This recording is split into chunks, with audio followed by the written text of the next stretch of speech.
بسم الله الرحمن الرحيم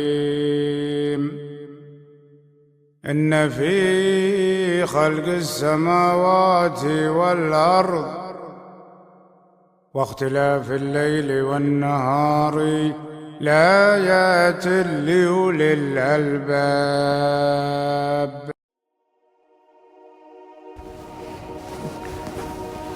Bismillahirrahmanirrahim. Assalamualaikum warahmatullahi wabarakatuh. Alhamdulillahirabbil alamin wa bihi nasta'inu ala umurid dunya waddin. Allahumma shalli ala sayyidina Muhammadin al-fatih lima ughliq wal khatim lima sabaq nasiril haqqi bil haqq wal hadi ila siratikal mustaqim wa ala alihi wa sahbihi haqqa qadrihi wa miqdarihil azim. Alhamdulillah, segala puja dan puji syukur kehadirat Allah Subhanahu wa Ta'ala yang telah membersamai kita semua. Sholawat dan salam tetap tercurah kepada baginda kita Nabi besar Nabi Muhammad SAW. Akhwat yang dirahmati oleh Allah, dalam kajian kitab Aqidah Ahlil Islam karangan Al-Imam Al-Habib Abdullah bin Alwi Al-Haddad, bahwa sebenarnya kita itu sekarang berada di daras yang terakhir, ya, pelajaran ke-10 yang berjudul tentang perihal para sahabat Nabi Muhammad SAW.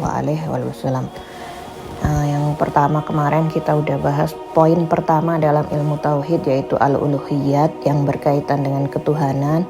Kemudian poin kedua an-nabawiyat yang berkenaan dengan kenabian, urusan kenabian, rasul, anbiya wal mursalin. Kemudian yang ketiga as-sam'iyat atau al-ghaibiyat, itu poin ketiga yang berhubungan dengan sesuatu yang gaib, sesuatu yang dikabarkan oleh anbiya wal mursalin, seperti surga, neraka, sirat, barzah, soal, munkar dan nakir dan lain sebagainya, haud Nabi Muhammad. And then sekarang bonus, ya, masuk kepada bab tentang sahabat Nabi Muhammad SAW. Ini bonusnya akidah, ya.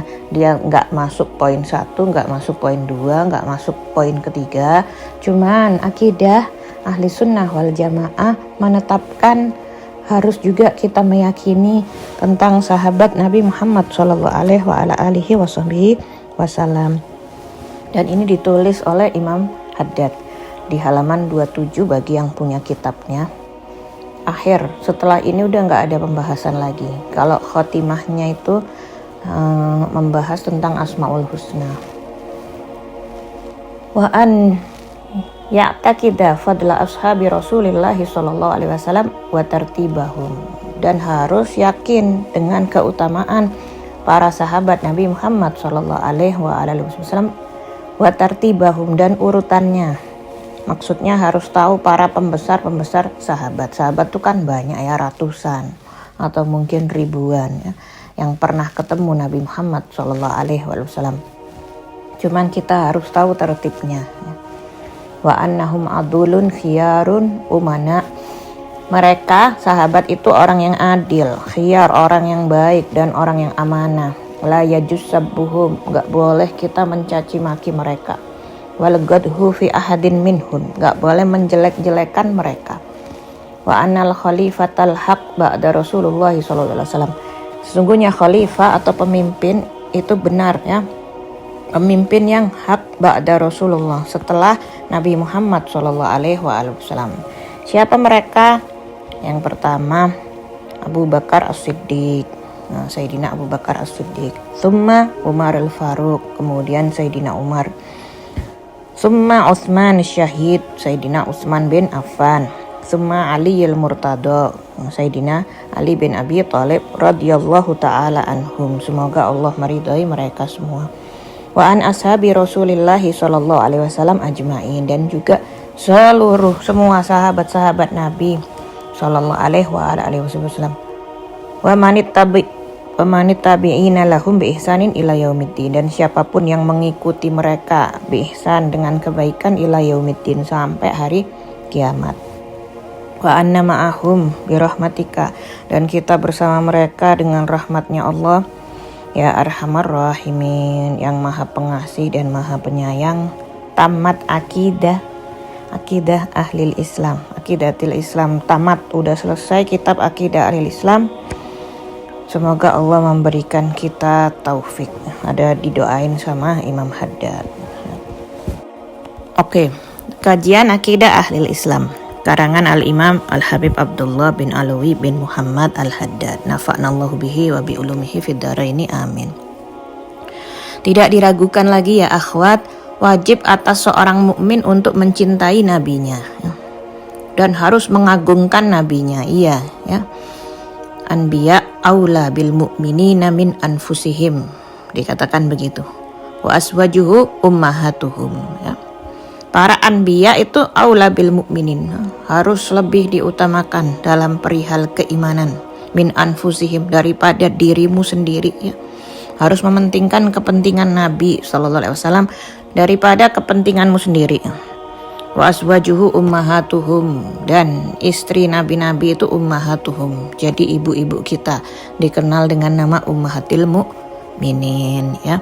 Istri-istri Nabi Muhammad SAW mereka adalah para ummahatil mu'minin, ibunya orang-orang mukmin. Kita berkorban untuk baginda sallallahu alaihi wa alihi wasallam dengan nyawa dan raga kita ya. Dan dengan setiap yang kita miliki kita rela mengorbankan demi Nabi Muhammad sallallahu alaihi wa alihi wasallam ya. Walaupun sesungguhnya yang berkorban itu Nabi Muhammad buat kita ya. Kalau kita tuh nggak ada pengorbanannya sama sekali ya. Paling enggak kita wajib untuk punya keinginan ya, dan punya target untuk bisa berjumpa dengan Nabi Muhammad SAW. Dengan cara apa? Apapun kita lakukan demi menyenangkan Rasulullah SAW di dunia dan di akhirat ya. Kalaupun nggak bisa jumpa di dunia, jangan sampai dihalangkan berjumpa di akhirat nanti ya. Apapun kita lakukan ya, demi untuk meraih target kita, yaitu berjumpa dengan Nabi Muhammad SAW ya. Cinta kita kepada baginda itu harus mempunyai bukti. Kalau ngaku cinta mudah ya, semua orang ditanya cinta nggak sama Nabi Muhammad, ya cinta ya. Katanya Syekh Abu Bakar bin Salim, jangan jadi mudda'i ya, jangan cuman ngaku-ngaku doang, buktikan ya. Tapi mana bukti cintamu ya? Bukti cintamu dengan apa? Dengan meneladani Nabi Muhammad, meneladaninya, mencintai orang-orang yang ada di sekitarnya, yang mana adalah mereka itu satu keluarganya, para keluarga Nabi Muhammad SAW. Yang kedua, para sahabatnya, orang-orang yang senantiasa ada di sekeliling Nabi Muhammad SAW, yang senantiasa mengorbankan apapun demi baginda Nabi Muhammad SAW. Kita juga berutang budi dengan dengan sahabat-sahabat Nabi Muhammad. Agama ini sampai ke kita juga berkat mereka-mereka ya, yang meriwayatkan hadis Nabi Muhammad, yang menceritakan perihal Nabi Muhammad ya, yang mengabarkan kepada kita akhlaknya Nabi Muhammad. Begitu ya. Tak mungkin orang mencintai sosok tapi benci dengan keluarganya. Gak mungkin, itu sulit diterima akal ya. Ataupun dia benci dengan murid-muridnya Nabi Muhammad ya. Siapa? Sahabat Nabi ya, atau sahabatnya Nabi Muhammad. Lah ya akhwati, gak mungkin ya. Kalau udah mencintai satu sosok ya, mencintai baginda Nabi Muhammad, pasti segala sesuatu yang berkaitan dengan Nabi Muhammad kita pastinya juga hormat, pastinya juga cinta. Baginda bersabda di dalam hadisnya, ashabi kan nujum wa bi ayyi humuqtadaitum ihtadaitum, kata Nabi Muhammad. Sahabat-sahabatku itu bagaikan nujum, bagaikan bintang-bintang ya.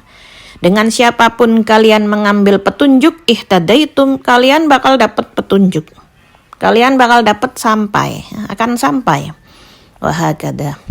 Dan baginda Nabi Muhammad juga bersabda di dalam hadisnya, masalu ahlul baiti kasafinatin nuh, man raqibaha najah wa man takhallafa anha gharik. Ya, dikatakan perumpamaan keluargaku itu bagaikan bahteranya Nabi Nuh, bagaikan kapalnya Nabi Nuh. Barang siapa yang menaikinya najah ya, maka dia akan selamat. dan barang siapa yang tidak menaikinya maka gharik, mereka akan binasa, akan tenggelam.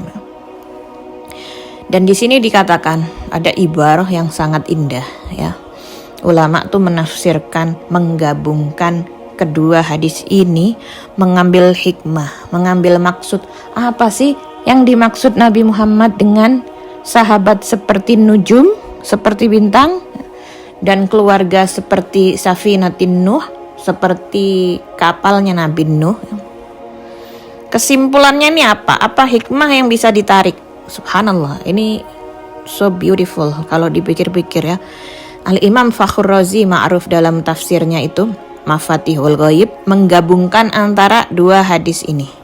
Nah ya, beliau berkata seakan-akan ketika kita yang berada di dunia ini ya, berada di samudra yang sangatlah luas ya, berada di lautan yang sangat luas ya. Kita nih lagi hidup ya, di atas lautan yang sangat luas, dan kita mau menuju ke suatu pulau di sana yang ada di seberang sana ya. Gimana caranya? Maka dibutuhkan dua hal. Yang pertama dibutuhkan ilmu astronomi. Apa itu?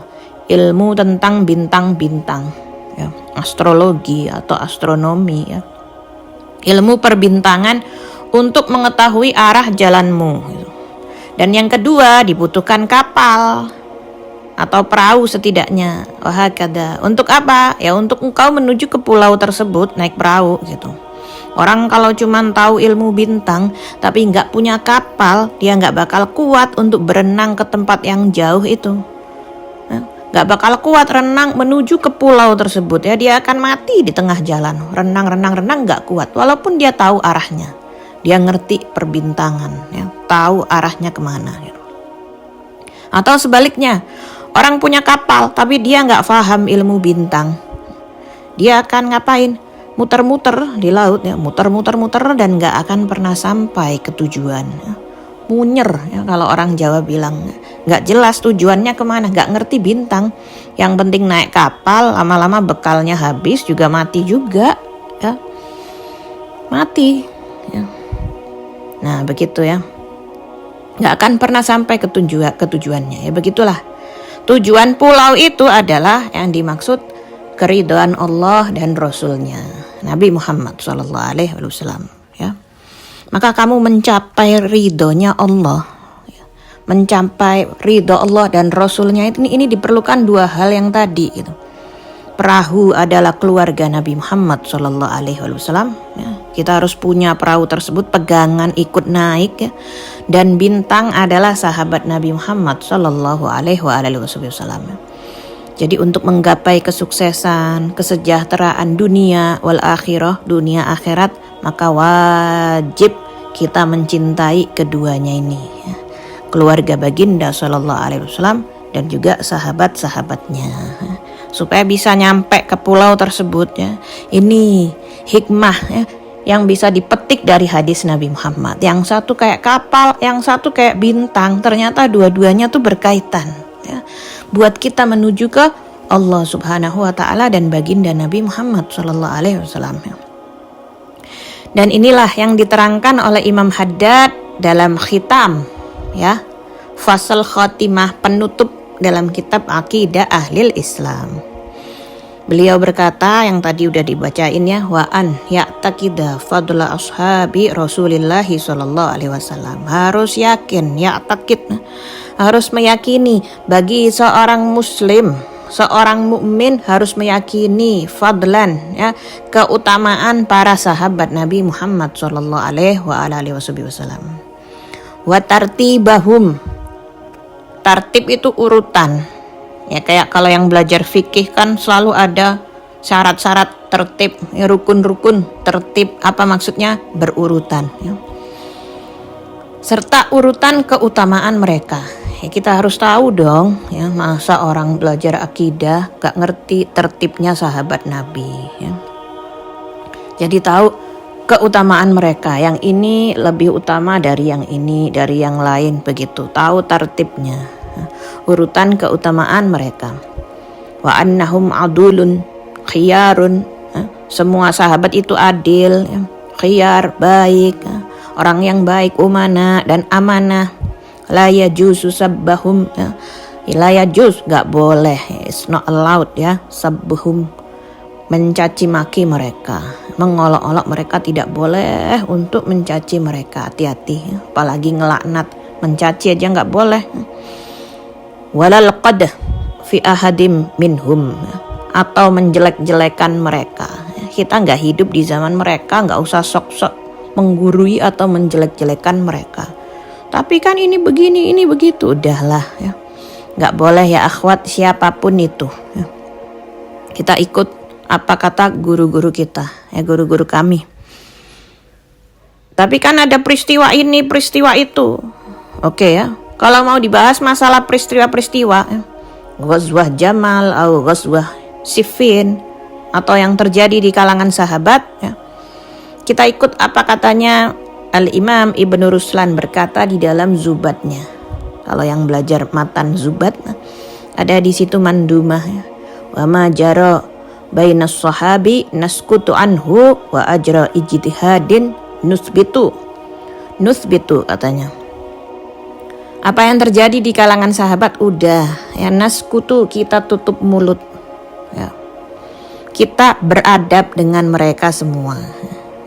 Kita meyakini bahwasanya mereka mujtahidin, ya, para pejuang. Ya. Mungkin ada sebagian dari mereka yang keliru dalam ijtihadnya, ya. Tapi mereka semuanya mujtahidin, akhwati. Ya. Semuanya pejuang. Namanya juga manusia biasa. Masa jadi sahabat nggak boleh salah sama sekali, ya. Mereka itu ya akhwat, ada sesuatu yang tidak kita miliki, ya. Melihat Nabi Muhammad SAW, melihat langsung Nabi Muhammad, bukan melalui mimpi atau yang lain.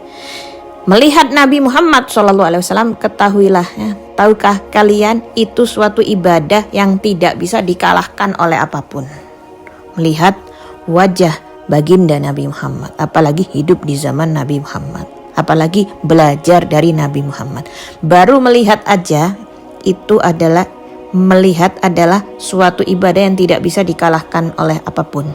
Melihat Nabi. Kalau seandainya ya, misal nih kita ambil kemungkinan yang paling minimal, ya.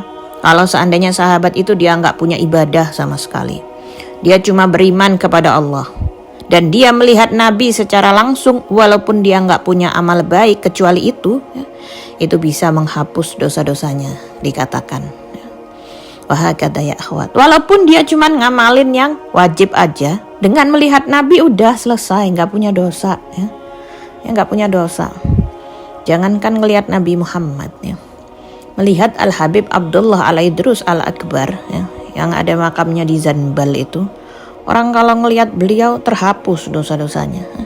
Makanya beliau tuh kalau jalan suka pakai karpet merah, suka membusungkan dada, bukan karena sombong, bukan. Tapi pengen mereka umat-umat nih yang ngelihat nih diampuni dosa-dosanya, ya. Nah, ini sahabat senantiasa bertemu Nabi Muhammad, ya.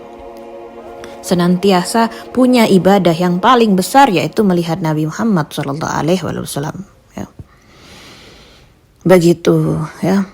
Setinggi-tingginya derajat para aulia wassalihin dan orang-orang soleh, mereka tidak bisa menyamai derajat sahabat yang paling kecil sekalipun, ya. Karena sahabat mempunyai ibadah yang mereka nggak punya. Apa? Melihat Nabi Muhammad SAW, ya. Mereka walaupun nggak punya amal apapun, ya, cuman yang wajib-wajib doang, seperti yang tadi Al-Fagirah katakan, ya, tetap mereka paling afdol, ya, karena mereka punya ibadah yang paling besar, yaitu melihat Nabi Muhammad SAW. Jadi nggak usah diributin gimana keadaan mereka. Pada kenyataannya nggak ada sahabat namanya ibadah wajib doang, nggak ada, ya. Namanya sahabat tuh sholat malam udah biasa. Kalau kita luar biasa, ya. Ninggalin duha, witir gak pernah, ya. Kalau kita istiqomah, masya Allah, ya. Udah cerita-cerita ke tetangga. Ya salam, ya. Setinggi-tingginya derajat para aulia dan orang soleh tidak bisa menyamai derajat sahabat yang paling kecil sekalipun ya, karena sahabat mempunyai ibadah yang mereka nggak punya, yaitu melihat baginda Nabi Muhammad SAW wa hakada. Kriteria sahabat udah pernah kita bahas panjang lebar ya, di awal pertemuan yang lalu di dars pertama pembukaan kemarin ya. Ada 6 itu kan, dengan 6 syarat itu ya akhwati ya. Kalau kalian ketinggalan bisa lihat di YouTube ya.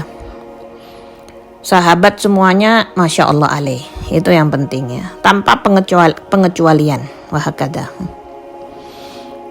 Dan juga bagi mereka ya Ahlus Sunnah wal Jamaah juga wajib meyakini tartibnya khilafah, urutan pemegang pangkat khalifah ya, yang dikenal dengan Khulafaur Rasyidin ya.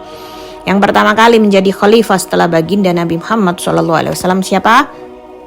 Beliau berkata, wa annal khalifatal haq ya, kekhilafahan khalifah yang benar, yang hak ba'da Rasulullah SAW setelah baginda Nabi Muhammad SAW adalah Sayyidina Abu Bakar As-Siddiq yang menjadi khalifah pertama ya. Julukannya namanya As-Siddiq karena membenarkan peristiwa Isra Mi'raj Nabi Muhammad SAW. Thumma Umaril Faruq ya. Umaril Faruq itu Umar bin Khattab yang dijuluki dengan Al-Faruq ya. Apa Al-Faruq? Pemisah antara yang hak dan yang batil ya. Thumma Utsmanus Syahid ya, Sayyidina Utsman bin Affan yang dijuluki dengan Asy-Syahid karena beliau mati syahid ya, dihunuskan pedang dan lembaran-lembaran Al-Qur'an yang dibaca basah dengan darahnya Sayyidina Utsman ya. Sayyidina Utsman ini juga punya gelar Dzin Nurain ya, karena menikahi 2 nur, yaitu menikahi 2 putri Nabi Muhammad SAW ya. Kalau nggak salah Sayyidah Ruqayyah dan Sayyidah Ummu Kalsum. Summa kemudian Ali bin Abi Thalib yang dijuluki dengan Ali al-Murtada ya, yang di kitabnya Imam Haddad Ali al-Murtada itu Ali bin Abi Thalib. Itulah tertibnya mereka dari segi keutamaan dan dari segi khalifah ya. Bisa jadi kalau dari segi keluarga Sayyidina Ali lebih utama ya, tapi dari segi tertibnya kekhalifahan ya, Sayyidina Ali jadi khalifah yang keempat ya. Di sini nggak usah capek-capek membanding-bandingkan ya. Dari segi kepemimpinan tertibnya itu begitu. Ahli Sunnah wal Jamaah mengatakan memang bahwasanya setelah Nabi Muhammad SAW berpulang ke rahmatullah, khalifah yang hak adalah Sayyidina Abu Bakar As-Siddiq, dan beliau telah dibaiat oleh para sahabat, di antaranya Sayyidina Ali ya. Sayyidina Ali yang membaiat beliau. Sayyidina Ali telah mengakui tentang kekhilafahan Sayyidina Abu Bakar As-Siddiq. Beliau menjabat nggak lama ya, sekitar cuman 2 tahun ya. Ketika Sayyidina Abu Bakar wafat, digantikan oleh Sayyidina Umar ya. Juga diakui oleh sahabat-sahabat yang lain ya. Sayyidina Umar menjabat sebagai Amirul Mukminin ya, jadi amir kayak gubernur gitu ya. Cukup panjang masa jabatannya Sayyidina Umar bin Khattab, tapi nggak panjang-panjang banget ya. Kemudian Sayyidina Utsman yang panjang ya, menjabat juga ya. Akhirnya beliau wafat dalam keadaan syahiduddar ya, yang mana Sayyidina Ali memerintahkan Sayyidina Hasan dan Sayyidina Husain untuk menjaga Sayyidina Utsman ya, supaya nggak sampai terbunuh, tapi qadarullah ya, qada terbunuhlah Sayyidina Utsman bin Affan atas pengkhianatan beberapa orang wahakada. Kemudian apa yang terjadi ya? Sayyidina Ali yang menjabat sebagai khalifah, gantiin Sayyidina Utsman bin Affan. Nah, dengan musyawarah para muhajirin dan ansor, orang-orang yang diagungkan di kalangan muhajirin dan ansor ya, kemudian sahlah beliau menjadi khalifah. Nah, Khulafaur Rasyidin yang 4 itu teman-teman ya. Namun akhwati ya, Ibnu Hajar al-Asqalani juga yang lainnya menobatkan ada khalifah kelima yang masuk dalam khilafah ar-rasyidah ya. Karena baginda bersabda, hadisnya Nabi mengatakan al-khulafa'u ba'di salasuna am ya. Khulafa'u ba'di salasuna am ya. Khalifah setelahku ada 30 tahun kata Nabi Muhammad ya. 30 tahun setelahku. Kemudian ya, kerajaan ya, bukannya khalifah lagi. Setelah 30 tahun selesai, khalifah itu udah dihapus ya. Kemudian kerajaan, mamlakah ya. Kata Nabi, mulukun adud ya. Khilafah ba'di, khalifah setelah Nabi 30 tahun masanya. Kemudian mulukun adud ya, mamlakah atau kerajaan, tidak ada lagi khalifah. Nah begitu ya, 30 tahun itu kan baginda Nabi Muhammad itu wafat di bulan Rabiul Awal. Segala sesuatu yang berkaitan dengan Nabi itu selalu terjadi di bulan Rabiul Awal ya. Lahir di bulan Rabi, meninggal di bulan Rabi ya. Ba'as ya, diangkat jadi Rasul di bulan Rabi dan lain sebagainya. Nabi wafat di bulan Rabiul Awal. Berarti lingkaran 30 tahunnya nanti juga di Rabiul Awal. Sedangkan Sayyidina Ali wafat di bulan Ramadan. 17 Ramadan wafatnya Sayyidina Ali karamallahu wajhah. Setelah itu apa? Putra beliau Sayyidina Hasan bin Ali menjabat sebagai Khalifatul Mukminin selama berapa? Selama 6 bulan. Sehingga beliau menyerahkan khilafah ke siapa? Kepada Muawiyah bin Abi Sufyan di bulan Rabiul Awal. Jadi Sayyidina Hasan ini melengkapi yang 30 tahun tadi sesuai hadisnya Nabi ya. Setelah Abu Bakar ya, Sayyidina Abu Bakar, Sayyidina Umar, Sayyidina Utsman, Sayyidina Ali, sampai kemudian turun ke Sayyidina Hasan bin Ali pas 30 tahun semuanya. Masa jabatan mereka semua. Berarti zaman khilafah Sayyidina Hasan bin Ali masuk dalam kategori khilafah ar-rasyidah yang 30 tahun itu. Ini akidah ahli sunnah wal jamaah menetapkan seperti itu ya. Khalifahnya ada 5 karena melengkapi hadisnya Nabi yang 30 tahun ya, menggenapkan. Hasan ini memerintah Sayyidina Hasan selama 6 bulan, menggenapkan sampai Rabiul Awal 30 tahun itu ya, menggenapkan 30 tahun dengan sampai beliau menyerahkan khilafah itu ke Muawiyah bin Abi Sufyan, seorang sahabat. Maka selesailah 30 tahun masa Khulafaur Rasyidin. Al-Imam Ibnu Hajar al-Asqalani dan Imam Suyuti dan sebagainya banyak dari ulama mereka menobatkan khilafah Sayyidina Hasan bin Ali bin Abi Thalib sebagai khalifah yang kelima. Karena zaman khilafah beliau 6 bulan menyempurnakan 30 tahun dari waktu wafatnya baginda Nabi Muhammad sallallahu alaihi wasallam. Apa yang tadi hadisnya itu? Ya, khulafa ba'di salasuna ammah ya, sesuai sabda Nabi. Khalifah setelahku 30 tahun, summa mulukun adud, setelah itu kerajaan. Nabi bilang begitu. Adapun ya yang menobatkan khalifah Sayyidina Umar bin Abdul Aziz sebagai khalifah ar-rasyidah itu hanya dari segi keadilan beliau ya. Yang Masya Allah tabarakallah, beliau menjabat dalam tempo 2 tahun. Itu menjabat dengan penuh keadilan yang luar biasa ya, disukai oleh rakyatnya. Oleh karena itu mereka menobatkan juga Sayyidina Umar bin Abdul Aziz dari segi al-adalah, dari segi keadilan beliau radhiyallahu anhu. Pun dalam segi kurun waktu yang 30 tahun itu, Sayyidina Abu Bakar, Sayyidina Umar, Sayyidina Utsman, Sayyidina Ali dilengkapi dengan Sayyidina Hasan sebagai penggenap 30 tahun setelah wafatnya baginda Nabi Muhammad sallallahu alaihi wasallam. Wahakada.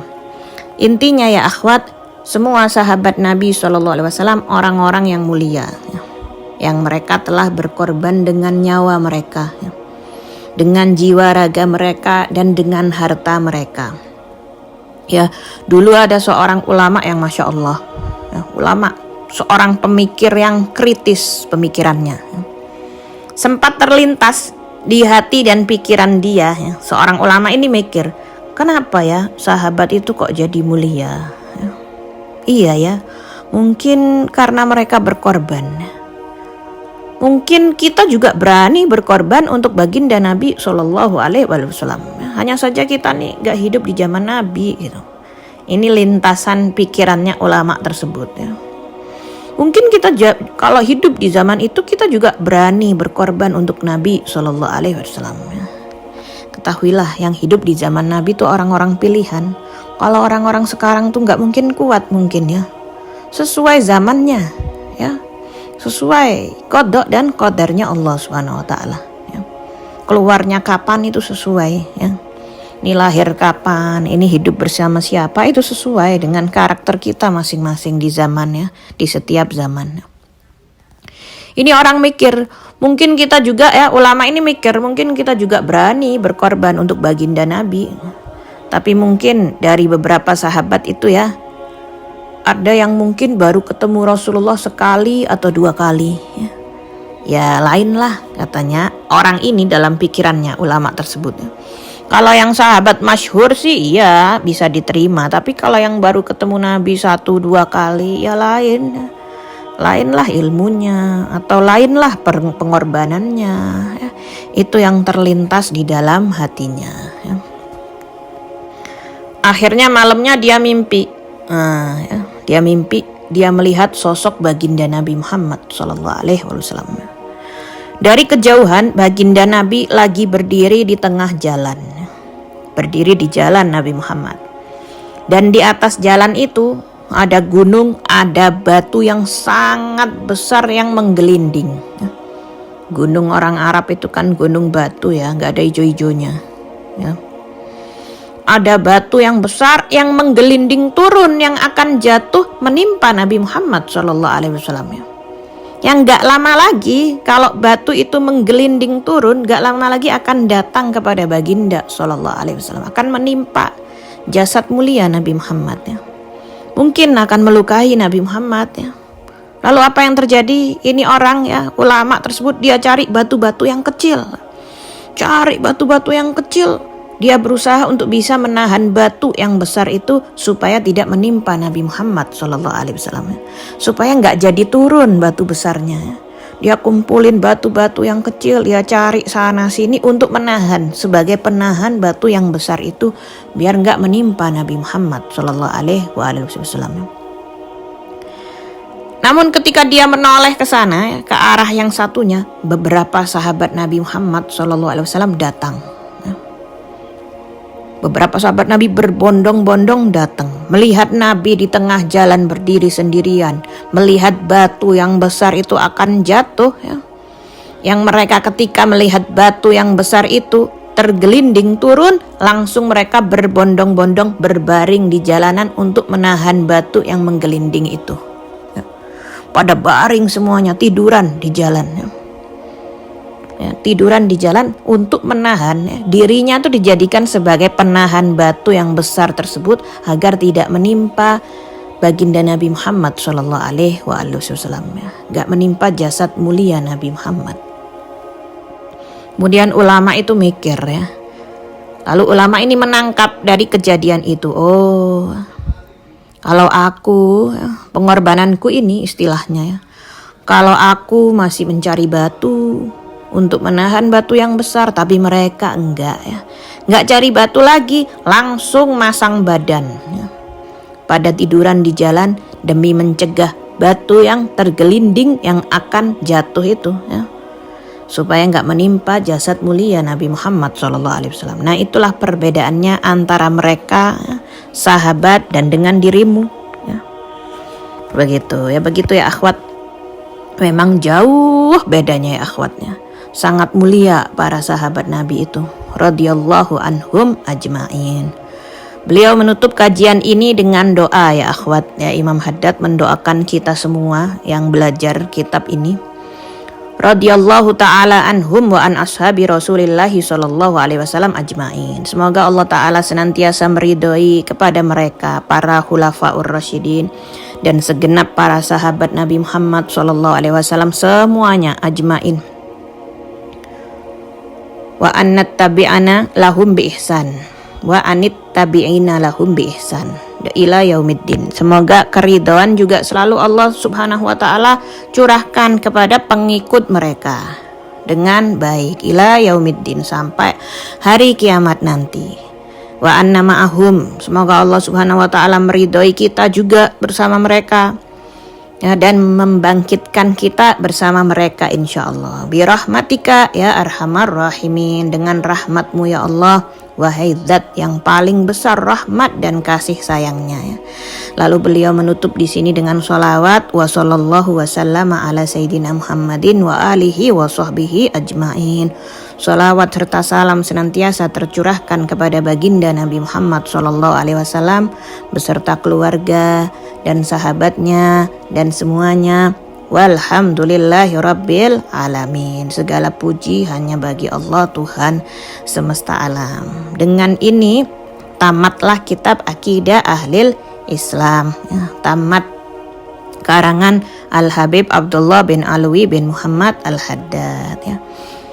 Insyaallah wallahul muwaffiq ila aqwamit thoriq. Assalamualaikum warahmatullahi wabarakatuh.